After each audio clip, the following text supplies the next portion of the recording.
Ela disse rindo que eu era uma vergonha. Foi quando descobri que minha bondade havia se tornado minha maior fraqueza e meu silêncio, minha maior arma. Meu nome é Marlene Figueiredo de Souza. Tenho 67 anos e nunca pensei que chegaria o dia em que precisaria contar essa história. Mas aqui estou, sentada na varanda do meu apartamento no Ipiranga, olhando as luzes de São Paulo se acenderem uma a uma e sentindo que preciso dividir com vocês o que aconteceu comigo. Sempre fui uma mulher de postura. Minha mãe me ensinou desde pequena que uma senhora deve manter a dignidade, mesmo quando o chão parece sumir debaixo dos pés. Aos 67 anos, carrego comigo décadas de luta, algumas cicatrizes fundas no coração e uma força que eu mesma não sabia que existia. Era uma terça-feira de abril. Eu tinha ido até a casa do meu filho Gustavo para fazer uma surpresa.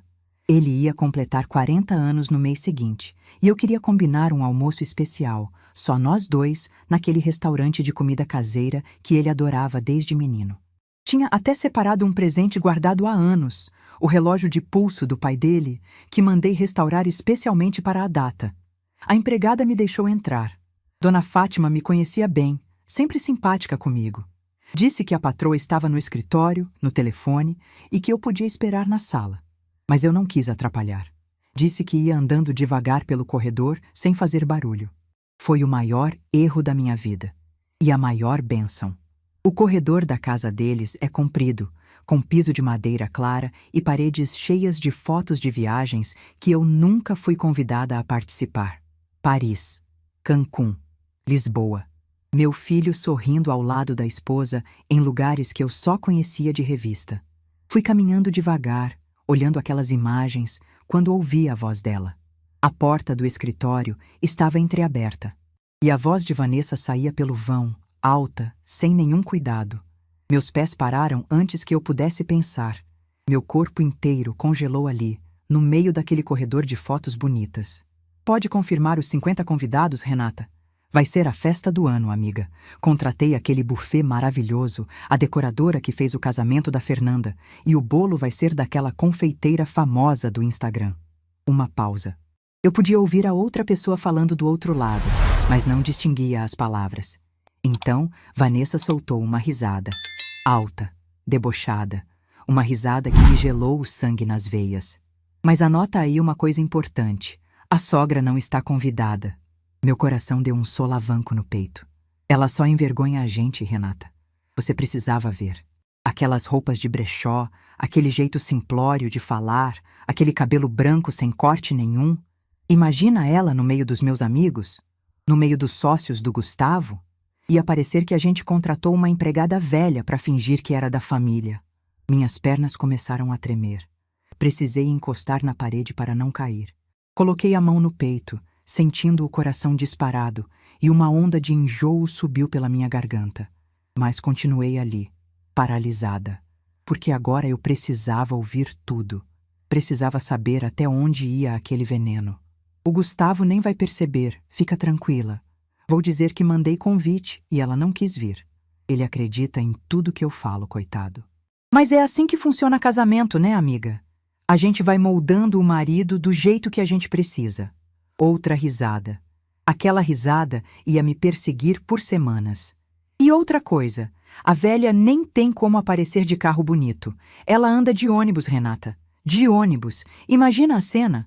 Os convidados chegando de BMW e Audi e a sogra descendo do ponto com sacola de feira? Não, não. É melhor assim. Problema resolvido. 38 anos. 38 anos eu dediquei àquele menino que se tornou homem, que se casou com essa mulher, que me deu uma neta linda. 38 anos acordando de madrugada, trabalhando em 3 escolas, costurando uniforme, vendendo as joias da minha mãe para pagar faculdade. 38 anos sendo mãe, avó, a mulher que sempre estava ali quando precisavam. E agora, parada naquele corredor, eu era uma vergonha. Uma velha de ônibus que envergonhava a família. Voltei pelo mesmo caminho com passos mudos. Cada passo pesava toneladas. Passei pela sala, fiz um gesto rápido para Dona Fátima, indicando que já estava indo, e saí pela porta dos fundos. Não queria que ninguém visse meu rosto. Não queria que vissem o que eu estava sentindo. Do lado de fora, o ar de abril estava frio. O céu tinha aquele cinza pesado de São Paulo, daqueles que parecem apertar a gente por cima. Caminhei até o ponto de ônibus com as pernas ainda bambas, o estômago embrulhado, uma dor no peito que eu não sentia desde o dia em que enterrei meu marido. O ônibus demorou 20 minutos. 20 minutos em que eu fiquei ali, de pé, olhando para o chão, tentando não chorar na frente de estranhos. Quando finalmente entrei, sentei no banco do fundo, encostei a cabeça no vidro e deixei São Paulo passar do lado de fora como um borrão cinzento. Vergonha. Eu era uma vergonha. Cheguei em casa quando já estava escurecendo. Minha casinha no Ipiranga me recebeu com seu silêncio de sempre. A sala pequena com o sofá que eu e Sebastião compramos no nosso primeiro ano de casados. A cozinha, onde preparei milhares de marmitas para o Gustavo. O quarto onde durmo sozinha há 38 anos, desde que meu marido me deixou com um menino de 2 anos e um mundo para enfrentar. Não acendi a luz. Sentei na cama, no escuro, e fiquei ali, parada, ouvindo os barulhos da rua, carros passando, cachorro latindo, uma televisão ligada na casa do vizinho, a vida seguindo lá fora como se nada tivesse acontecido. Foi quando ouvi a campainha. Levantei devagar, limpei o rosto por reflexo, embora não tivesse chorado ainda, e fui até a porta. Era a dona Iracema, minha vizinha de muro há 23 anos. Uma mulher de 71 anos, viúva como eu, que sempre aparecia quando sentia que alguma coisa estava errada. Ela me olhou de cima a baixo e disse: "Marlene, pelo amor de Deus, o que aconteceu com você? Parece que viu assombração." Não consegui responder. Abri a boca, mas as palavras não saíram. Foi aí que as lágrimas vieram. De uma vez, como uma represa que arrebenta. Dona Iracema não perguntou mais nada. Entrou, me abraçou e ficou ali me segurando enquanto eu chorava no ombro dela. Chorava de um jeito que eu não chorava desde o velório do Sebastião. Um choro feio, de soluço, daqueles que doem no peito e deixam a gente sem ar. Quando finalmente consegui falar, contei tudo. O corredor, a porta entreaberta, as palavras de Vanessa, a risada, cada detalhe que estava queimando dentro de mim. Dona Iracema ouviu em silêncio. Quando terminei, ela segurou meu rosto com as 2 mãos e disse, olhando nos meus olhos: "Marlene, escuta bem o que eu vou te falar. Você é muita coisa nessa vida, mas vergonha você não é. Vergonha é quem fala assim de uma sogra que criou o filho sozinha. Vergonha é quem planeja esconder a mãe do marido como se fosse lixo. Você não. Você é uma senhora de respeito. E essa moça vai aprender isso." Balancei a cabeça. "Não tenho o que fazer, Iracema. É a esposa do meu filho. Se eu confrontar, perco ele de vez. Perco a Beatriz." "Quem disse que você precisa confrontar?" Ela abriu um sorriso que eu não entendi na hora. "Às vezes, Marlene, o silêncio fala mais alto que qualquer grito. E às vezes a vida dá a volta por cima de um jeito que ninguém espera." Ela foi embora quase meia-noite, depois de me fazer comer uma sopa que trouxe da casa dela e de garantir que eu ia ficar bem. Mas eu não dormi. Fiquei sentada na cama, no escuro, pensando em tudo que Vanessa disse, pensando em como eu tinha sido tratada nos últimos 8 anos de casamento dela com meu filho, pensando em cada vez que fui ignorada, cada vez que fui diminuída, cada vez que engoli calada porque não queria criar problema, e pensando numa coisa que ninguém sabia. Uma coisa que eu guardava em segredo há 3 anos. Levantei da cama e fui até o guarda-roupa. No fundo, atrás das caixas de sapato e das cobertas de inverno, tinha uma pasta de documentos que eu escondia desde o dia em que recebi aquela ligação. Minha tia-avó, Ordália, tinha partido há 3 anos, aos 92. Uma mulher que morou a vida inteira numa kitnet no centro, usou sempre as mesmas roupas discretas, nunca teve carro nem luxo nenhum. Trabalhou 50 anos como tradutora de documentos e ninguém da família dava muita importância para ela. Ninguém, exceto eu. Todo domingo, sem falta, eu pegava 2 ônibus para visitar tia Ordália. Levava pão de queijo, tomávamos café juntas e ela me contava histórias dos contratos que traduzia nos anos 60. Quando ela começou a precisar de ajuda, fui eu que levei nas consultas. Quando ela ficou de cama, fui eu que segurei a mão dela até o fim. Uma semana depois que ela partiu, o advogado me ligou. Disse que tia Ordália tinha deixado o testamento e que tinha deixado tudo para mim. "Tudo o quê?" perguntei. A mulher morava numa kitnet. Ele explicou. Durante 50 anos, tia Ordália investiu cada centavo que ganhou. Ações, fundos, imóveis comerciais alugados no centro.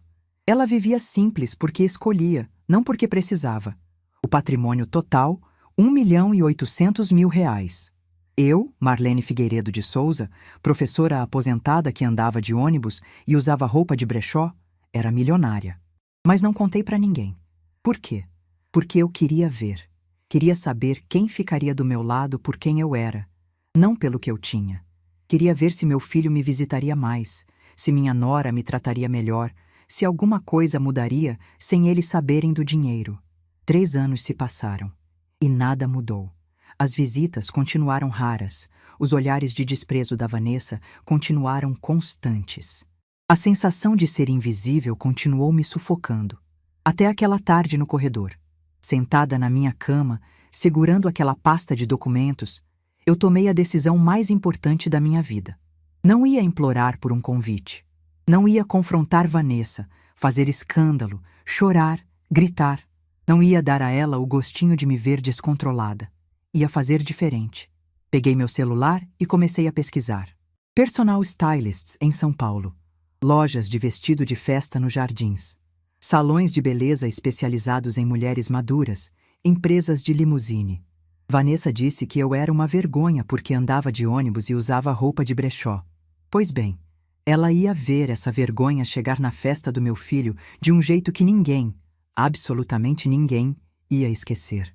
Às 3 da manhã, eu tinha tudo planejado. O vestido, o salão, a maquiagem, a limusine e 2 envelopes que iam mudar a vida de todo mundo naquela festa. O primeiro envelope, a escritura de um apartamento de cobertura no Morumbi, comprado à vista, presente de aniversário de 40 anos para o meu filho. Da sogra pobrezinha que era uma vergonha. O segundo envelope, uma carta contando tudo, a herança, o segredo de 3 anos. E, palavra por palavra, o que eu ouvi naquele corredor. Deitei na cama com um sorriso no rosto. Pela primeira vez em anos, eu estava animada com o futuro. Não o futuro que os outros planejavam para mim. O futuro que eu mesma ia construir. Vanessa achou que podia me excluir da festa do meu próprio filho e eu ia aceitar calada, como sempre aceitei tudo. Ela não fazia ideia do tamanho do erro que tinha cometido. O silêncio daquela noite foi o mais poderoso da minha vida. Era o silêncio de uma mulher que tinha passado 67 anos sendo invisível e finalmente tinha decidido aparecer. E quando eu aparecesse, o mundo dela ia ruir. Ninguém, absolutamente ninguém, estava preparado para o que viria depois. Mas para vocês entenderem como eu cheguei até aqui, como uma mulher de 67 anos acabou ouvindo escondida a nora chamá-la de vergonha, preciso voltar um pouco no tempo. Preciso contar desde o começo. Desde o dia em que perdi o homem que era minha rocha, meu porto, minha razão de acreditar que amor existia. E como a partir daquele dia, eu fui me tornando invisível dentro da minha própria vida.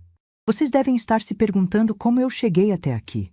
Como uma mulher de 67 anos acabou escondida num corredor, ouvindo a própria nora chamá-la de vergonha. A verdade é que essa história não começou naquela terça-feira de abril.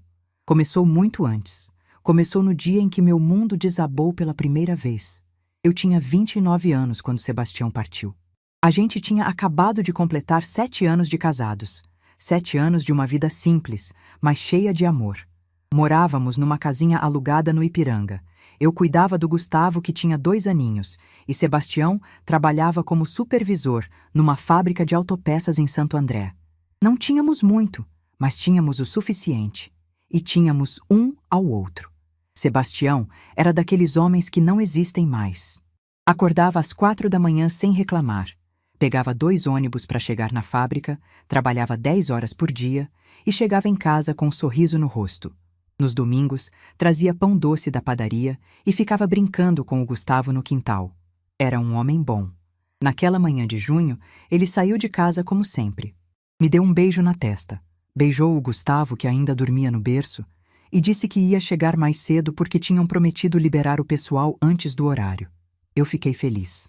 Ia fazer uma janta especial, talvez abrir aquele vinho que a gente guardava para ocasiões especiais. A ligação Veio às 2 da tarde. Era o encarregado da fábrica. A voz dele estava tremendo. Disse que tinha acontecido um acidente na linha de produção, que o Sebastião tinha sido atingido, que eu precisava ir para o hospital. Larguei o Gustavo com a vizinha e corri. Peguei 3 ônibus porque não tinha dinheiro para táxi. Cheguei no hospital suada, descabelada, com o coração saindo pela boca. Mas quando entrei naquela sala de espera e vi o olhar do médico, eu já sabia. Antes mesmo dele abrir a boca, eu já sabia. Sebastião não resistiu. O equipamento que caiu sobre ele era pesado demais. Ele partiu ali mesmo, na fábrica, cercado de máquinas e barulho, longe de mim e do filho que ele tanto amava. Eu não lembro direito do que aconteceu depois. Lembro de gritar. Lembro de alguém me segurando. Lembro de acordar no dia seguinte na casa da minha mãe, com o Gustavo chorando no quarto ao lado, e de perceber que aquilo não tinha sido um pesadelo. Era real. Meu marido tinha ido embora e eu estava sozinha no mundo com um filho de 2 anos para criar. O velório foi num dia de chuva. Aquela chuva fina de São Paulo que parece que não vai parar nunca. Eu fiquei ali, do lado do caixão, segurando a mão gelada do Sebastião e pensando que aquilo não podia estar acontecendo. A gente tinha tantos planos. Ia comprar uma casinha própria. Ia ter mais um filho. Ia envelhecer junto. Mas a vida não pergunta se a gente está pronta. Ela simplesmente acontece. Depois do enterro, veio a parte mais difícil: sobreviver. A fábrica pagou uma indenização pequena, que mal deu para cobrir as dívidas que tínhamos. O seguro de vida era modesto, suficiente para uns 6 meses se eu economizasse muito. E eu tinha um diploma de pedagogia engavetado desde que o Gustavo nasceu, porque o Sebastião fazia questão que eu ficasse em casa cuidando do menino. Não tive escolha. Engoli o luto, tirei o diploma da gaveta e saí batendo de porta em porta nas escolas do bairro. Consegui aula em 3 lugares diferentes. De manhã, numa escolinha particular. De tarde, numa escola municipal. De noite, num cursinho preparatório. Minha vizinha, Dona Zélia, que Deus a tenha em bom lugar, ficava com o Gustavo enquanto eu trabalhava. Minha rotina virou uma loucura. Acordava às 4h30 para deixar a marmita do Gustavo pronta, o uniforme passado. Saía correndo, dava aula o dia inteiro. Voltava às 10 da noite morta de cansaço. Dormia umas 4, 5 horas por noite. Foram anos assim. Anos de sacrifício que ninguém via. Anos de solidão que ninguém percebia. O Gustavo cresceu sem pai, mas eu fiz de tudo para ele não sentir falta de nada. Quando os coleguinhas tinham bicicleta, eu juntei dinheiro por 6 meses e comprei uma usada. Quando ele precisou de aula de inglês, eu mesma ensinei com livros da biblioteca. Quando chegou a época do vestibular, vendi umas joias da minha mãe para pagar o cursinho. E ele passou. Meu filho passou em engenharia civil numa faculdade boa. No dia que saiu o resultado, eu chorei escondida no banheiro por meia hora. Não de tristeza, de alívio, de orgulho, de perceber que todo aquele esforço insano tinha valido a pena. Durante a faculdade, a gente foi se aproximando ainda mais. Éramos só nós 2 contra o mundo. Gustavo me contava tudo, pedia minha opinião sobre tudo, me tratava como se eu fosse a pessoa mais importante do universo. E eu era feliz. Pela primeira vez desde que o Sebastião partiu, eu me sentia completa. Ele se formou aos 24 anos. Eu estava na plateia, chorando feito boba, aplaudindo mais alto que todo mundo. Meu menino que eu criei sozinha, que alimentei com marmita de madrugada, agora era engenheiro. Se o Sebastião estivesse ali, ia estourar de orgulho. Gustavo conseguiu emprego rápido numa construtora grande, e foi lá que ele conheceu Vanessa. Ela era secretária executiva do diretor. Bonita, bem vestida, cabelo sempre arrumado, unha sempre feita. Quando o Gustavo me apresentou ela, senti um aperto no peito que não conseguia explicar. Não era ciúme, ou talvez fosse um pouco. Era mais um pressentimento. Alguma coisa naquela moça me incomodava, mas eu não sabia dizer o quê. A família dela tinha dinheiro. O pai era dono de uma concessionária de carros importados. A mãe nunca trabalhou fora. Moravam numa casa enorme no Alto de Pinheiros, com empregada, jardineiro, motorista. Quando a Vanessa veio conhecer minha casinha no Ipiranga, que nessa altura eu já tinha conseguido comprar com muito sacrifício, ela olhou ao redor com um sorrisinho e disse: Que gracinha, Gustavo. Parece casa de boneca. Eu fingi que não entendi, mas entendi. O namoro foi rápido. Em menos de um ano, eles já estavam noivos. Eu ofereci minha casa para eles morarem depois do casamento, pelo menos até se estabelecerem. Afinal, a casa tinha 3 quartos. Era espaçosa, e eu achava que ia ser maravilhoso ter a família reunida. O casamento foi pago pelos pais dela.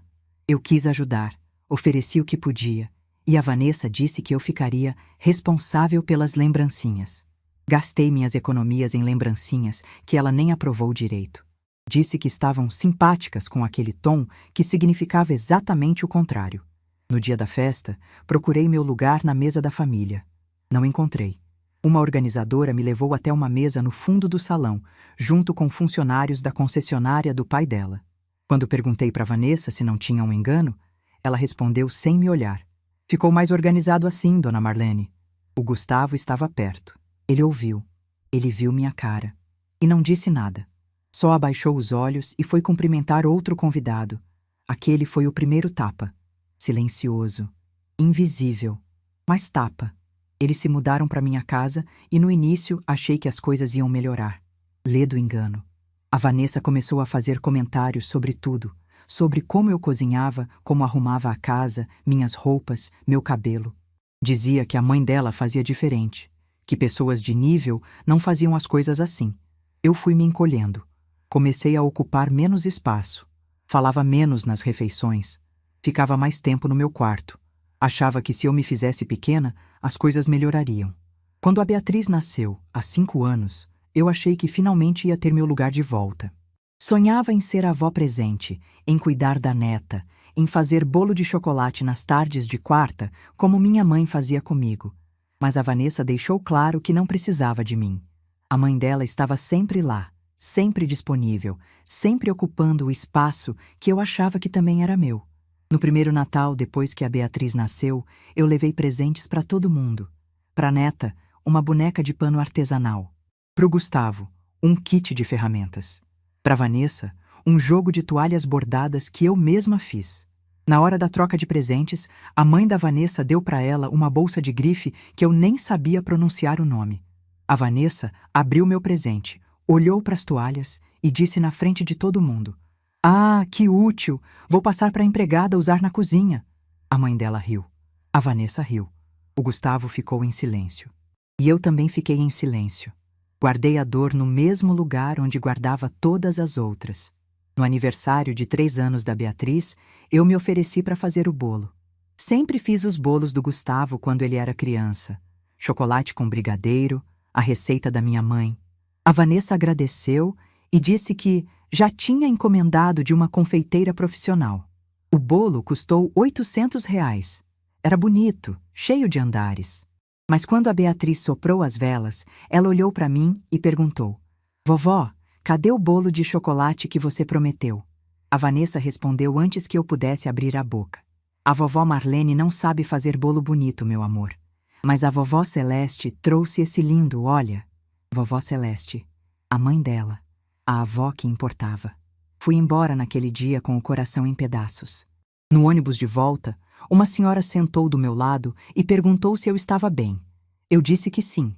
Ela me olhou fundo e disse: "Você tem cara de mãe que sofre calada." Não respondi. Só olhei pela janela e deixei as lágrimas caírem em silêncio. Com o tempo, aprendi a me fazer ainda menor. Quando ia visitar, ficava mais na cozinha conversando com a empregada do que na sala com a família. Quando a Beatriz vinha me abraçar, a Vanessa logo chamava: "Bia, cuidado para não amassar a roupa da vovó, ela não tem muita opção de troca." E ria, como se fosse piada. Meu filho via tudo e não dizia nada. Esse silêncio dele doía mais que qualquer palavra da Vanessa. Porque era o silêncio de quem escolheu um lado, e esse lado não era o meu. E foi assim, gota a gota, humilhação a humilhação, que eu fui me apagando. Fui virando sombra na minha própria casa. Fui me acostumando a ser invisível, a ser ignorada, a ser tratada como um móvel velho que ninguém quer, mas também não tem coragem de jogar fora. 38 anos, eu lutei sozinha para criar meu filho. E em 8 anos de casamento dele, eu fui sendo empurrada para fora da vida que construí com tanto sacrifício. Mas naquele corredor, ouvindo a Vanessa me chamar de vergonha, alguma coisa mudou dentro de mim. Eu passei a vida inteira sendo forte pelos outros, sendo forte pelo Gustavo, sendo forte pela família, engolindo dor para não criar problema, abaixando a cabeça para manter a paz. Mas sabe o que eu descobri naquela noite, sozinha no escuro do meu quarto? Que tinha chegado a hora de ser forte por mim mesma. E essa força, uma vez desperta, não ia mais adormecer. Porque eu finalmente entendi uma coisa que o Sebastião me disse há muitos anos, numa noite em que eu chorava por não ter dinheiro para comprar geladeira nova. Marlene, riqueza não é o que você tem, é o que você é. Na época, eu achei que era papo de marido tentando me consolar. Mas agora, 38 anos depois, aquelas palavras finalmente faziam sentido. A Vanessa achava que eu era pobre porque andava de ônibus. Achava que eu era vergonha porque usava roupa simples. Achava que eu não tinha valor porque não tinha carro importado nem bolsa de grife. Ela não fazia ideia de quem eu era, do que eu tinha enfrentado, do que eu tinha construído. E, principalmente, ela não fazia ideia do que eu tinha guardado naquela pasta no fundo do guarda-roupa. A festa de 40 anos do Gustavo estava marcada para dali a 3 semanas. 3 semanas. Era o tempo que eu tinha para me transformar, para deixar de ser a velha invisível que todo mundo ignorava e me tornar alguém que ninguém ia conseguir ignorar. No dia seguinte, liguei para Dona Iracema e pedi uma carona até o centro. Ela me olhou desconfiada e perguntou o que eu ia fazer. Respondi apenas, vou às compras. Ela riu. Marlene, desde quando você vai às compras no centro? Eu sorri. Um sorriso que ela nunca tinha visto no meu rosto. Desde hoje, Iracema. Desde hoje. Porque a Vanessa tinha razão numa coisa. Eu andava de ônibus, usava roupa simples e não tinha carro importado. Mas isso estava prestes a mudar. E quando eu descesse daquela limusine na frente de todos os convidados elegantes, quando ela visse a sogra vergonhosa entrando naquela festa, o sorrisinho debochado ia morrer na cara dela. E o bolo de R$ 2.000 ia acabar no chão. Dona Iracema me deixou na rua Oscar Freire às 9 da manhã de uma quarta-feira. Antes de eu descer do carro, ela segurou meu braço e perguntou: Marlene, você tem certeza do que está fazendo? Olhei para ela e respondi com uma calma que eu mesma não sabia que tinha.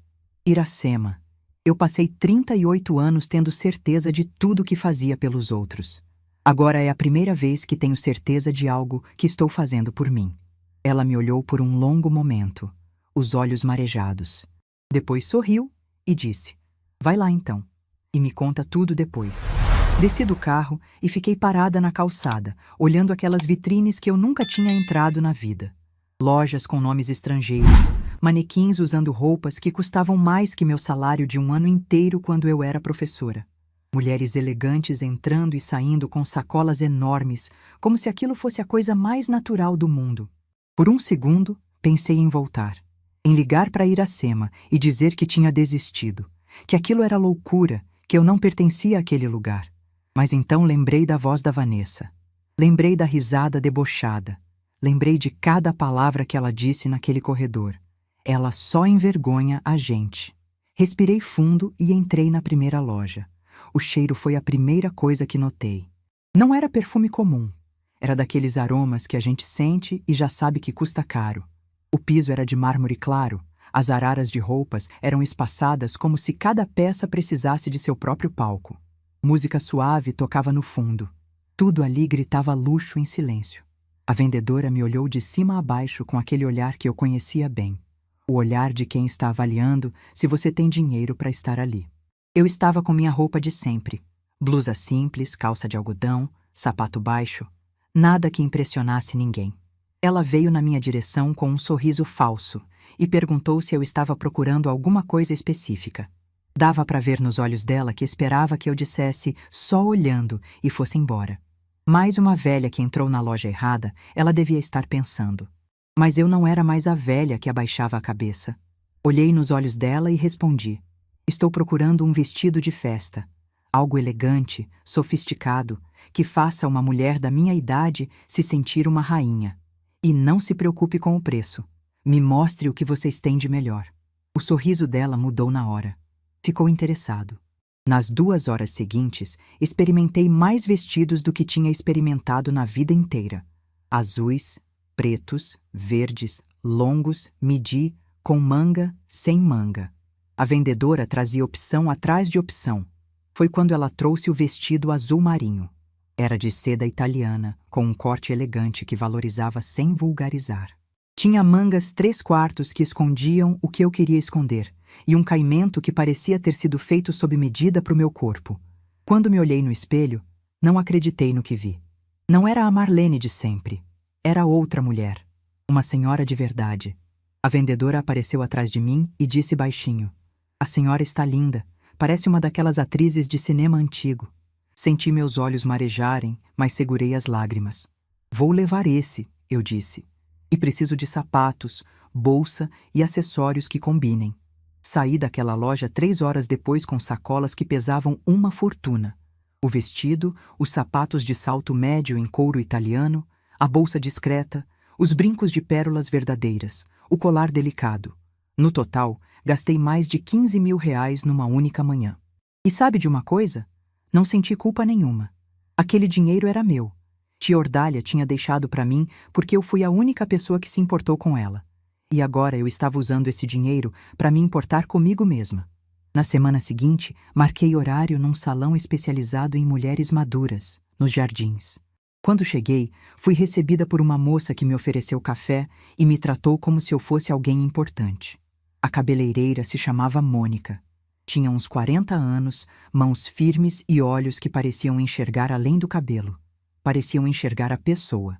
Ela me sentou na cadeira, passou os dedos pelo meu cabelo com cuidado e perguntou: "O que a senhora quer fazer hoje, dona Marlene?" Pensei em todas as vezes que a Vanessa tinha zombado do meu cabelo. Aquele cabelo branco sem corte nenhum. Ela tinha dito no telefone, rindo com a amiga como se eu fosse motivo de piada. Olhei para Mônica pelo espelho e respondi: "Quero continuar branca. Meu cabelo branco é minha história, minha vida, meus anos de luta. Não quero esconder isso. Mas quero ficar bonita. Quero que as pessoas olhem para mim e vejam uma senhora elegante, não uma velha descuidada que ninguém respeita." Mônica sorriu com gentileza. "Cabelo branco é lindo, dona Marlene. É sinal de experiência, de sabedoria, de uma vida vivida de verdade. Só precisa do corte certo para valorizar. E eu vou encontrar esse corte para a senhora." 2 horas depois, eu me olhei no espelho e quase não me reconheci. Meu cabelo ainda era branco, orgulhosamente branco, mas agora tinha forma, movimento, vida. Um corte moderno que emoldurava meu rosto. Era elegante, era digno, era eu. Quando saí do salão, passei por uma vitrine e parei para me olhar. A mulher que vi ali não era a sogra que se escondia na cozinha durante as festas. Era uma senhora de presença. A Vanessa ia notar. Ah, se ia. Faltavam 10 dias para a festa quando fui resolver a parte mais importante: os envelopes. O primeiro envelope era a escritura do apartamento. Eu já tinha comprado a cobertura no Morumbi há 2 meses. 200 metros quadrados, vista para o Parque do Ibirapuera. Tinha custado 900 mil reais, à vista, sem financiamento. Fui ao cartório buscar a documentação final. O tabelião me tratou com respeito, me explicou cada detalhe. Quando coloquei tudo dentro do envelope, senti uma satisfação que não cabia no peito. A sogra pobrezinha estava dando de presente para o filho um apartamento que a nora snob jamais conseguiria comprar. O segundo envelope era mais difícil. Sentei na mesa da cozinha com papel e caneta. Precisava escrever uma carta para o Gustavo, contando tudo. A herança, o segredo e, principalmente, as palavras que eu tinha ouvido naquele corredor. Comecei a escrever e parei. Comecei de novo e parei. Como é que uma mãe conta para o filho que a esposa dele a chamou de vergonha? Fui até a varanda, olhei para a cidade e respirei fundo. Lembrei do que Dona Iracema tinha me dito. Às vezes, o silêncio fala mais alto que qualquer grito. Mas eu não ia ficar em silêncio. Não dessa vez. Ia falar do meu jeito, com calma, com dignidade. Voltei para a mesa e escrevi: "Meu filho querido, essa carta é difícil de escrever, mas precisa ser escrita. Há 3 anos, sua tia-avó, Ordália, me deixou uma herança que eu nunca contei para ninguém. Quase 2 milhões de reais. Eu guardei segredo porque queria ver quem ficaria do meu lado por quem eu sou, não pelo que eu tenho. 3 anos se passaram. Nada mudou. Há 3 semanas, fui à sua casa para combinar uma surpresa de aniversário. A empregada me deixou entrar, e eu fui andando pelo corredor quando ouvi Vanessa no telefone. Ela estava planejando sua festa, e disse, rindo, que a sogra não estava convidada. Que eu era uma vergonha, que eu parecia uma empregada velha, que você nem ia perceber minha ausência. Eu ouvi cada palavra, filho, cada risada, cada deboche. Não estou escrevendo isso para criar problema no seu casamento. Estou escrevendo porque você merece saber a verdade. Eu te amo, sempre amei. Mas amor não significa aceitar ser humilhada. Amor de verdade precisa de respeito. E respeito, meu filho, eu não tenho recebido. O apartamento que está nesse envelope é seu. Presente dos seus 40 anos. Comprei com meu dinheiro, fruto de uma herança que recebi por ter sido a única pessoa que se importou com uma velha solitária. Com todo amor, sua mãe. Quando terminei de escrever, minhas mãos tremiam. Li e reli a carta várias vezes. Estava honesta. Estava digna. Estava pronta. Dobrei a carta, coloquei no envelope e guardei junto com a escritura. Faltavam 5 dias para a festa, quando resolvi a última parte. A limusine. A empresa ficava numa avenida movimentada. Quando entrei, um rapaz de terno me atendeu com profissionalismo. Expliquei o que eu queria. Uma limusine branca com motorista para me buscar no sábado à noite. Ele me mostrou as opções. Escolhi a mais elegante. Branca, interior de couro bege. Alguma ocasião especial? Ele perguntou. Eu sorri. Aniversário do meu filho. Que lindo! Ele vai adorar a surpresa. Surpresa. Se ele soubesse. Na véspera da festa, Dona Iracema apareceu na minha casa. Ela tinha percebido as sacolas de loja, as idas ao salão, o brilho diferente no meu olhar. Sentamos na varanda com café e ela perguntou: Marlene, o que você está aprontando? Contei tudo. O corredor, o plano, o vestido, a limusine, os envelopes. Ela ouviu em silêncio, os olhos cada vez mais arregalados. Quando terminei, ela balançou a cabeça e disse: Marlene Figueiredo de Souza, você é uma mulher extraordinária. Sempre soube que tinha fogo dentro de você. Só estava esperando você descobrir também. Naquela noite, não consegui dormir. Fiquei deitada na cama, olhando para o teto, pensando em tudo que tinha acontecido nos últimos anos. As humilhações que engoli calada, os silêncios que mantive para não criar problema. As vezes que me fiz pequena para caber num espaço que não era meu. As festas em que fiquei na cozinha, conversando com a empregada, porque não me sentia bem-vinda na sala. Os olhares de desprezo, as risadas pelas costas. 38 anos criando um filho sozinha. 8 anos sendo tratada como lixo pela mulher que ele escolheu. Mas não sentia raiva. Não sentia ódio. Sentia uma calma estranha, como a calmaria que vem antes da tempestade. Sabia que minha vida ia mudar depois daquela festa. Só não sabia exatamente como. O vestido azul marinho estava pendurado no guarda-roupa, os sapatos na caixa, os brincos na penteadeira, os 2 envelopes dentro da bolsa nova, e na gaveta do criado mudo, o relógio do Sebastião, o presente que eu tinha separado para o Gustavo junto com a escritura. Tudo pronto. Às 3 da manhã, finalmente peguei no sono. Sonhei com Sebastião. Ele estava sentado na varanda da nossa antiga casa, com aquela camisa xadrez que usava nos domingos. O Gustavo pequeno brincava no quintal, e o sol de fim de tarde deixava tudo dourado. Sebastião me olhou com aquele sorriso que eu amava e disse: Vai lá, minha Marlene. Mostra para eles quem você é. Mostra para eles a mulher que eu sempre soube que você era. Acordei às 7 da manhã com lágrimas no rosto, mas com o coração em paz. Hoje era o dia em que a sogra vergonhosa ia aparecer. O dia em que a verdade ia ser revelada. O dia em que a Vanessa ia descobrir que subestimou completamente a mulher que eu sempre fui. Levantei da cama e fui até o guarda-roupa. Passei a mão no vestido azul marinho. A seda era macia, fresca, elegante. Olhei para o relógio do Sebastião na gaveta e sorri. Hoje, o Gustavo ia receber muito mais do que um relógio. Ia receber a verdade. A limusine chegaria às 7 da noite. E quando eu descesse daquele carro na frente de todos aqueles convidados elegantes, nada mais seria como antes. Nem para eles, nem para mim. Nem para o bolo de R$ 2.000 que a Vanessa tinha encomendado para impressionar os amigos. Porque essa velha de ônibus estava prestes a dar uma lição que ninguém naquela festa jamais ia esquecer. E a Vanessa?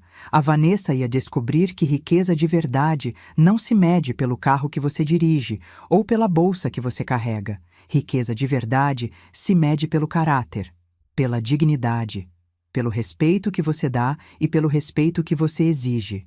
E eu, Marlene Figueiredo de Souza, estava prestes a mostrar para todo mundo o que significava ser verdadeiramente rica. A limusine branca parou na frente da minha casa às 7 em ponto. Eu estava pronta há 1 hora. Tinha passado a tarde me arrumando devagar, com calma, saboreando cada momento daquela transformação. O vestido azul marinho caía perfeitamente no meu corpo. Os sapatos de salto médio me davam uma postura elegante sem me fazer tropeçar. Os brincos de pérola brilhavam discretos nas minhas orelhas. E meu cabelo branco, cortado com maestria, emoldurava meu rosto de um jeito que eu nunca tinha visto antes. Me olhei no espelho uma última vez antes de sair. A mulher que vi ali não era a velha de ônibus que a Vanessa desprezava. Era uma senhora de verdade. Alguém que entrava num lugar e as pessoas paravam para olhar. O motorista desceu e abriu a porta para mim. Ele era um rapaz educado, de uns 30 anos, uniforme impecável. Me chamou de senhora, me ofereceu a mão para eu entrar e perguntou se eu estava confortável. Disse que sim. Estava mais do que confortável. Estava pronta. Dona Iracema assistiu tudo da janela da casa dela. Eu vi o rosto dela quando a limusine passou, os olhos arregalados, a boca aberta, a mão levantada num aceno. Acenei de volta pelo vidro escuro. Ela não podia me ver, mas eu sabia que ela estava torcendo por mim. O caminho até o Alto de Pinheiros durou 40 minutos. 40 minutos em que eu fiquei sentada naquele banco de couro, olhando as luzes de São Paulo passando pela janela, pensando em tudo que tinha me trazido até ali. A ligação da fábrica dizendo que o Sebastião tinha partido. Os anos de sacrifício criando o Gustavo sozinha. O casamento dele com a Vanessa. As humilhações, o corredor, as palavras que eu nunca ia esquecer. Ela só envergonha a gente. Respirei fundo. Não ia deixar a raiva me dominar. Não ia entrar naquela festa com ódio no coração. Ia entrar com dignidade, com calma, com a certeza absoluta de que eu merecia estar ali. Muito mais do que qualquer um daqueles convidados elegantes. A limusine virou a esquina da rua onde ficava a casa do Gustavo. Já dava para ver os carros estacionados, as luzes da festa, as pessoas entrando pelo portão. Carros importados como a Vanessa tinha descrito. BMWs, Audis, Mercedes, e no meio de todos eles, uma limusine branca que ninguém esperava. O motorista parou bem na frente da entrada. Pela janela, eu podia ver os convidados que estavam do lado de fora, conversando com taças de champanhe na mão. Vi alguns rostos conhecidos, amigas da Vanessa que eu já tinha visto em outras festas, sempre me olhando com aquele ar de superioridade. Mas dessa vez, os olhares iam ser diferentes. O motorista desceu e deu a volta no carro. Abriu minha porta. E eu coloquei o pé para fora. Os primeiros segundos foram de silêncio. Um silêncio pesado, carregado de surpresa. As pessoas que estavam na entrada pararam de conversar e viraram para olhar. Copos de champanhe ficaram suspensos no ar. Conversas morreram no meio da frase. Quem era aquela mulher elegante descendo de uma limusine branca? Uma senhora de cabelo branco perfeitamente cortado, vestido azul marinho de seda italiana, brincos de pérola que brilhavam sob as luzes da entrada. Uma mulher que exalava elegância sem esforço. Uma mulher que não parecia ter nada a ver com a sogra de ônibus e roupa de brechó que a Vanessa descrevia. Então alguém me reconheceu. Dona Marlene? Era uma mulher que trabalhava na casa, uma das ajudantes contratadas para a festa. Ela me olhou como se estivesse vendo uma aparição. Eu sorri para ela e disse apenas: "Boa noite. Vim pro aniversário do meu filho." Caminhei em direção à entrada com passos firmes. Sentia os olhares em cima de mim. Olhares de curiosidade, de espanto, de admiração. Uma das amigas da Vanessa, uma loira de vestido vermelho que sempre me tratou como se eu fosse invisível, chegou a derrubar um pouco de champanhe no próprio vestido de tanto que ficou boquiaberta. Entrei na casa. A decoração estava impecável. Flores por toda parte, luzes elegantes, uma mesa de doces que parecia de revista, e no centro de tudo, num pedestal especial, o bolo. 3 andares de pasta americana branca com detalhes dourados. O bolo de R$ 2.000 que a Vanessa tinha encomendado para impressionar os amigos. Procurei meu filho com os olhos. Achei ele do outro lado da sala, conversando com um grupo de homens de terno. Quando nossos olhares se cruzaram, vi a confusão no rosto dele. E algo mais, algo que parecia esperança. Mas antes que eu pudesse ir até ele, ouvi a voz que eu conhecia bem demais. Meu Deus, o que ela está fazendo aqui? Virei devagar. Vanessa estava parada a uns 5 metros de mim, com um vestido preto colado no corpo e uma expressão de puro desespero. Do lado dela, a mãe, a famosa vovó Celeste, me olhava como se eu fosse uma barata que tinha entrado na festa. Os convidados mais próximos começaram a perceber que algo estava acontecendo. O burburinho das conversas diminuiu. As pessoas foram se virando, uma a uma, para ver o que estava acontecendo. Vanessa se recompôs rapidamente. Colocou um sorriso falso no rosto e veio na minha direção, tentando parecer simpática. Dona Marlene, que surpresa! A senhora está diferente. Não sabia que vinha. Olhei para ela com calma. Uma calma que eu mesma não sabia que tinha. Pois é, Vanessa. Eu também não sabia que vinha. Aliás, pelo que eu ouvi, você fez questão de garantir que eu não viesse. O sorriso dela tremeu. Vi nos olhos dela o medo. O medo de quem sabe que fez algo errado e está prestes a ser descoberta. Do que a senhora está falando? Estou falando da conversa que você teve com sua amiga Renata há 3 semanas. Aquela conversa no telefone, no escritório, sobre como a sogra não estava convidada porque ela só envergonha a gente. Os convidados mais próximos arregalaram os olhos. Ouvi sussurros se espalhando pelo salão como ondas. Estou falando de quando você disse que eu parecia uma empregada velha. De quando você riu dizendo que eu andava de ônibus. De quando você garantiu para sua amiga que o Gustavo nem ia perceber minha ausência porque acredita em tudo que você fala. O rosto dela ficou branco. Literalmente branco. Por um segundo, achei que ela ia desmaiar ali mesmo. A mãe dela deu um passo à frente, mas parou quando viu minha expressão. Eu não sei do que a senhora está falando. Sabe sim, Vanessa. Sabe muito bem. Nesse momento, Gustavo chegou ao nosso lado. Ele olhou para mim, olhou para Vanessa e percebeu que alguma coisa estava muito errada. Mãe, o que está acontecendo? Tirei os 2 envelopes da minha bolsa. O salão inteiro estava em silêncio agora. Todo mundo olhando, todo mundo esperando. Filho, eu vim te dar 2 presentes de aniversário. Entreguei o primeiro envelope para ele. Esse é uma escritura. De um apartamento de cobertura no Morumbi. 200 metros quadrados, vista para o Parque do Ibirapuera. Comprei para você, à vista, com meu dinheiro. O queixo dele caiu. Ele abriu o envelope com as mãos tremendo, olhou os documentos e me encarou sem conseguir falar. Como? Como assim? De onde? Esse é o segundo presente. Entreguei o outro envelope. Uma carta explicando tudo. Sobre a herança que eu recebi da tia Ordália há 3 anos. Sobre R$ 1.800.000 que estão no banco. E sobre o que eu ouvi sua esposa dizer naquele corredor. Vanessa deu um passo na minha direção. Isso é mentira. Ela está inventando isso para me prejudicar. Mas eu não estava olhando para ela. Estava olhando para o meu filho. Leia a carta, Gustavo. Leia e tire suas próprias conclusões. Eu não estou aqui para destruir seu casamento. Estou aqui porque você precisa saber a verdade sobre mim, sobre sua esposa, sobre quem realmente se importa com você. Gustavo abriu o segundo envelope, com as mãos ainda tremendo. Começou a ler. Conforme os olhos dele percorriam as linhas, vi a expressão no rosto dele mudar. Confusão, incredulidade, raiva. Quando ele terminou de ler, levantou os olhos e olhou para Vanessa. Ela disse mesmo essas coisas? Vanessa gaguejou. Gustavo, foi um mal-entendido.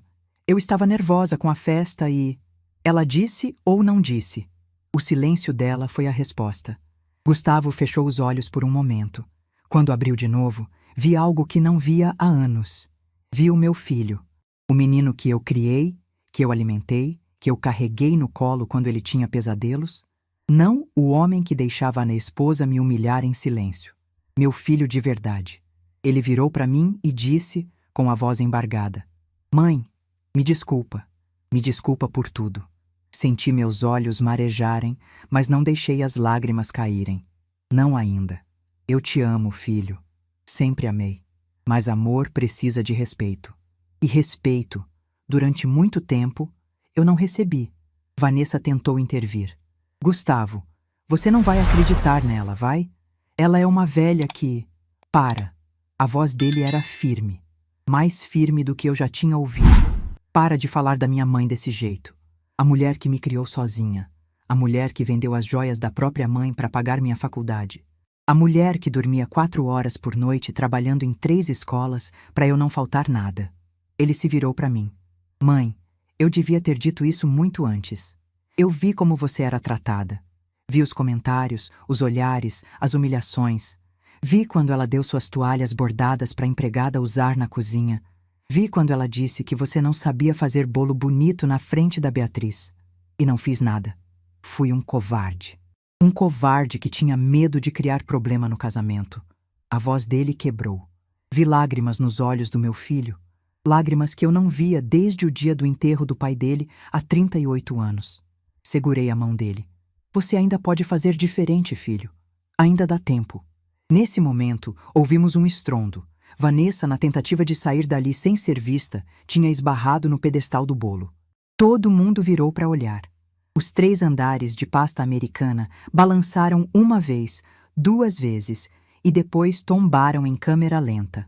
O bolo de R$ 2.000, o bolo que ela tinha encomendado para impressionar os amigos elegantes, foi ao chão com um barulho surdo, espalhando pedaços de massa e glacê pelo piso de mármore importado. A ironia era quase poética. O bolo perfeito para a festa perfeita, destruído no chão. O salão inteiro prendeu a respiração. Vanessa olhou para o bolo destruído, olhou para mim e saiu correndo para o quarto, chorando. No silêncio que se seguiu, a mãe dela, a vovó Celeste, me olhou com puro ódio, mas não disse nada. Não tinha o que dizer. Gustavo apertou minha mão e disse: Mãe, vem, vamos conversar num lugar mais tranquilo. Fomos até a varanda dos fundos, longe dos olhares curiosos. E ali, sob as estrelas de São Paulo, meu filho me abraçou pela primeira vez em anos. Um abraço de verdade. Um abraço de filho que finalmente tinha enxergado a mãe. Me perdoa, ele repetiu. Por favor, me perdoa. Eu o abracei de volta, sentindo as lágrimas finalmente caírem. Eu te perdoo, filho. Sempre perdoei. Só precisava que você me visse, que você me enxergasse de verdade. Ficamos ali abraçados por um longo tempo. Eu senti o corpo dele tremendo, de emoção, de arrependimento, de alívio. E eu também tremia. Tremia porque finalmente, depois de tantos anos, eu tinha meu filho de volta. Quando finalmente nos separamos, ele segurou meu rosto com as 2 mãos e disse: Mãe, a senhora é a mulher mais forte que eu conheço. E eu fui cego demais para enxergar isso. Sorri para ele através das lágrimas. Você não foi cego, filho. Você só estava olhando para a direção errada. Agora você está vendo. Da varanda, a gente conseguia ouvir o burburinho da festa lá dentro. Os convidados comentando o que tinha acontecido. A confusão. O bolo no chão. A sogra que chegou de limusine e virou a festa de cabeça para baixo. Gustavo olhou para dentro da casa e depois para mim. O que eu faço agora, mãe? Segurei a mão dele. Isso, filho. É decisão sua. Eu fiz o que precisava fazer. Agora é você quem precisa decidir que tipo de homem quer ser. Que tipo de marido. Que tipo de filho. Ele acenou devagar com a cabeça. Eu preciso de um tempo para pensar. Tempo você tem, eu disse. Só não deixe passar a vida inteira pensando como eu deixei. Se, antes de ir embora, olhei uma última vez para o salão da festa. O bolo continuava no chão. Vanessa tinha sumido. A mãe dela estava num canto, cercada de amigas, provavelmente inventando uma versão da história que a fizesse parecer vítima. Mas eu não me importava mais com o que eles pensavam. porque naquela noite a velha invisível tinha finalmente aparecido. E o mundo nunca mais ia ser o mesmo. Nem para eles. Nem para o meu filho. E principalmente, nem para mim. A limusine me deixou em casa quase meia-noite. O motorista abriu a porta para mim, me desejou boa noite e foi embora. Fiquei parada na calçada por um momento, olhando para minha casinha no Ipiranga. A mesma casa onde criei meu filho. A mesma casa onde chorei a partida do Sebastião. A mesma casa onde passei tantas noites me sentindo invisível. Mas eu não era mais invisível. Não depois daquela noite. Entrei, tirei os sapatos e sentei no sofá ainda com o vestido azul marinho. Estava exausta, mas não conseguia dormir. Minha cabeça não parava de repassar tudo o que tinha acontecido. A chegada de limusine, os olhares de espanto, o confronto com a Vanessa, a carta, o abraço do Gustavo, o bolo no chão. A campainha tocou. Olhei para o relógio, quase 1 da manhã. Quem seria a essa hora? Fui até a porta e abri. Era Dona Iracema, de camisola e chinelo, com os olhos arregalados de curiosidade. Marlene Figueiredo de Souza, eu vi a limusine te deixando agora. Não vou conseguir dormir enquanto você não me contar tudo. Cada detalhe. Eu ri. Pela primeira vez naquela noite, eu ri de verdade. Entra, Iracema. Vou fazer um café. Passamos as próximas 2 horas na cozinha. Contei tudo, desde o momento em que desci da limusine até o abraço na varanda. Iracema ouvia com a boca aberta, às vezes soltando exclamações de surpresa, às vezes balançando a cabeça em aprovação. Quando contei sobre o bolo caindo, ela bateu na mesa e disse: "Isso é justiça divina, Marlene, justiça divina." Quando terminei, ela segurou minha mão e ficou em silêncio por um momento. Depois disse, com a voz embargada: "Eu tenho muito orgulho de você. Muita gente passa a vida inteira engolindo desaforo e nunca tem coragem de se levantar. Você se levantou, e se levantou com classe." Aquelas palavras significaram mais do que ela podia imaginar. Na manhã seguinte, acordei com o celular tocando. Era Gustavo. Atendi com o coração apertado, sem saber o que esperar. "Mãe, bom dia. Posso ir aí te ver?" Meia hora depois, meu filho estava sentado na minha sala. Ele parecia ter envelhecido 10 anos numa noite só. Os olhos estavam inchados, o rosto cansado. Mas havia algo diferente nele, uma clareza que eu não via há muito tempo. "Mãe, eu preciso te pedir desculpas de novo. Não só pelo que aconteceu ontem, por tudo, pelos últimos 8 anos." Fiquei em silêncio, deixando ele falar. Eu sabia como a Vanessa te tratava. Sabia dos comentários, dos olhares. Vi quando ela deu suas toalhas para a empregada. Vi quando ela disse que você não sabia fazer bolo na frente da Beatriz. E não fiz nada.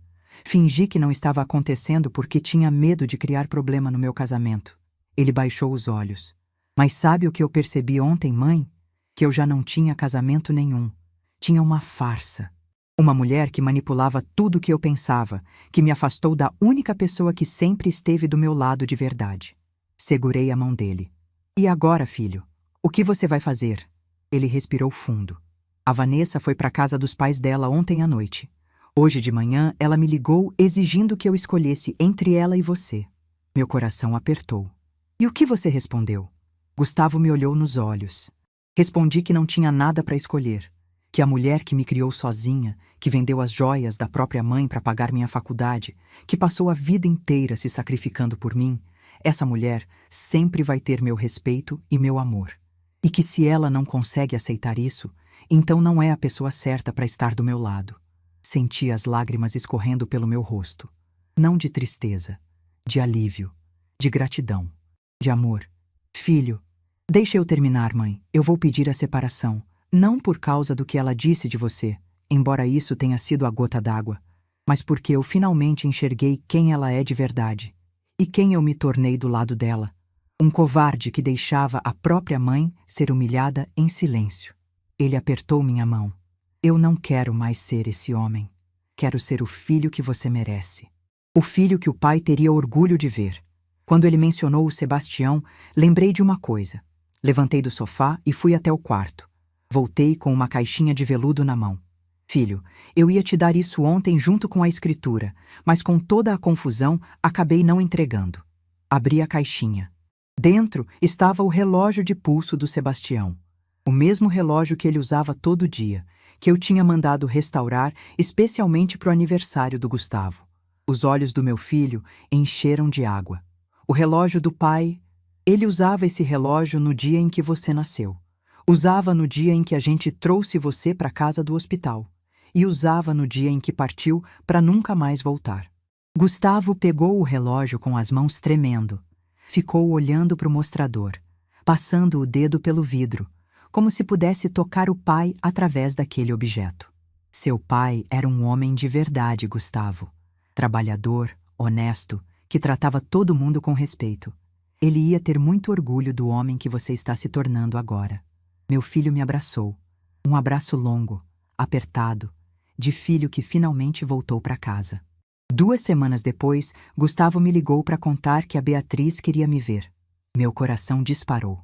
Eu não sabia como minha neta tinha reagido a tudo. Não sabia se a Vanessa tinha falado mal de mim para ela, se tinha colocado a menina contra a avó. Fui até a casa onde eles ainda moravam juntos. A Vanessa já tinha ido embora, levando só as coisas dela. Quando cheguei, Beatriz veio correndo na minha direção e me abraçou com toda a força dos seus 5 anos. Vovó, vovó Marlene. Ajoelhei para ficar na altura dela e segurei o rostinho pequeno entre minhas mãos. Oi, meu amor. A vovó sentiu tanta saudade de você. Ela me olhou com aqueles olhos grandes e disse: Papai me contou que você deu um apartamento gigante para ele. É verdade? Eu ri. É verdade, meu bem. E me contou que você é rica, que você tem muito dinheiro guardado. Olhei para o Gustavo, que estava parado na porta, e depois voltei para Beatriz. Escuta uma coisa, meu amor. A vovó tem algum dinheiro sim, mas sabe qual é a maior riqueza que a vovó tem? Ela balançou a cabeça curiosa. É você. É seu pai. É o amor que a gente sente um pelo outro. Isso vale mais que todo o dinheiro do mundo. Beatriz sorriu. Aquele sorriso puro de criança que ainda não foi contaminado pela maldade dos adultos. Vovó, você pode fazer aquele bolo de chocolate que você prometeu? Aquele com brigadeiro por cima? Senti meus olhos marejarem. O bolo que a Vanessa não deixou eu fazer. O bolo que ela disse que eu não sabia fazer bonito.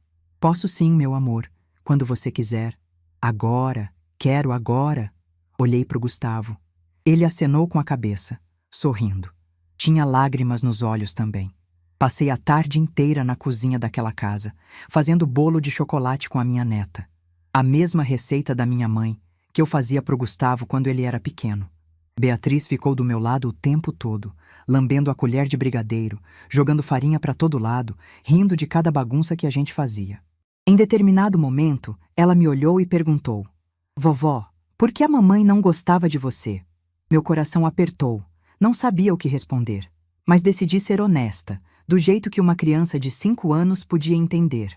Às vezes, meu amor, as pessoas têm dificuldade de enxergar o valor dos outros. Mas isso não significa que a gente não tem valor. Significa que elas precisam aprender a olhar melhor. Beatriz pensou por um momento e disse: Eu acho a senhora a vovó mais linda do mundo e faz o melhor bolo. Abracei ela com força, sentindo o cheiro de chocolate no cabelo dela e agradeci em silêncio por aquele momento. Quando o bolo ficou pronto, não era perfeito. Não tinha 3 andares nem pasta americana. Era um bolo simples, meio torto, com brigadeiro caseiro por cima e granulado colorido que a Beatriz fez questão de espalhar. Mas quando ela deu a primeira mordida e disse: É o bolo mais gostoso que eu já comi na vida, eu soube que aquele era o bolo mais bonito que eu já tinha feito. 1 mês depois, eu estava sentada na varanda do meu apartamento novo. Sim, apartamento novo. Decidi que era hora de recomeçar de verdade. Vendi a casinha do Ipiranga, com muita dor no coração, mas também com a certeza de que era a coisa certa. Comprei um apartamento menor, mais moderno, num bairro tranquilo perto de onde o Gustavo morava agora. Dona Iracema ficou arrasada quando contei que eu ia me mudar, mas prometeu me visitar todo domingo e estava cumprindo a promessa religiosamente. Naquela tarde, ela estava sentada do meu lado na varanda, tomando café e olhando o pôr do sol. Marlene, posso te perguntar uma coisa? Pode. Você se arrepende? De ter ido naquela festa? De ter exposto tudo? Pensei por um momento antes de responder. Não, Iracema, não me arrependo. Eu passei a vida inteira em silêncio, engolindo coisas que me machucavam para não incomodar os outros. E sabe o que eu ganhei com isso? Nada. Só dor. Tomei um gole de café. Naquela noite eu finalmente falei. Finalmente mostrei quem eu era de verdade. E sim, foi difícil. Sim, teve consequência.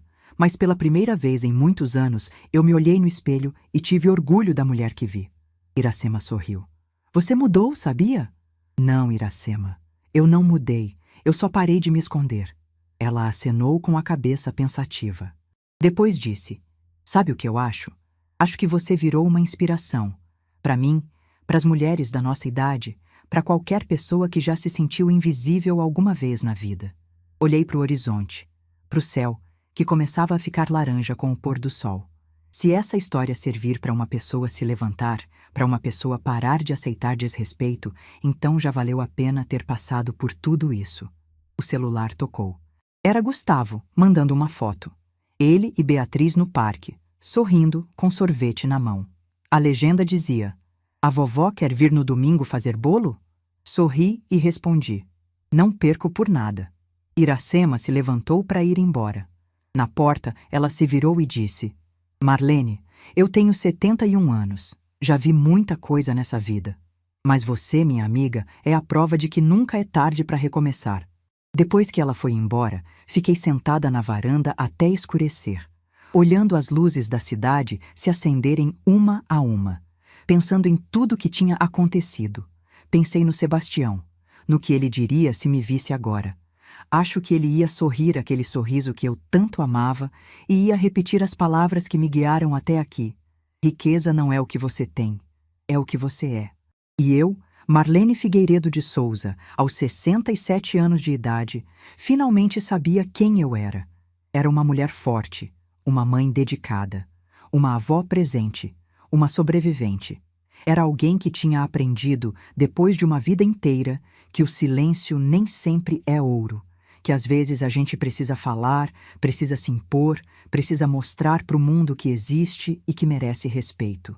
Era alguém que tinha descoberto que nunca é tarde para mudar, para se reinventar, para escolher a própria felicidade. E, principalmente, era alguém que tinha entendido que o amor de verdade, o amor que vale a pena, não exige que a gente se diminua. O amor de verdade nos faz crescer. Fechei os olhos e deixei a brisa da noite tocar meu rosto. Pela primeira vez em muitos anos, eu estava em paz. Se essa história tocou seu coração, deixe seu like, se inscreva no canal e comente aqui embaixo. No meu lugar, o que você faria? Sua mensagem pode iluminar o dia de alguém.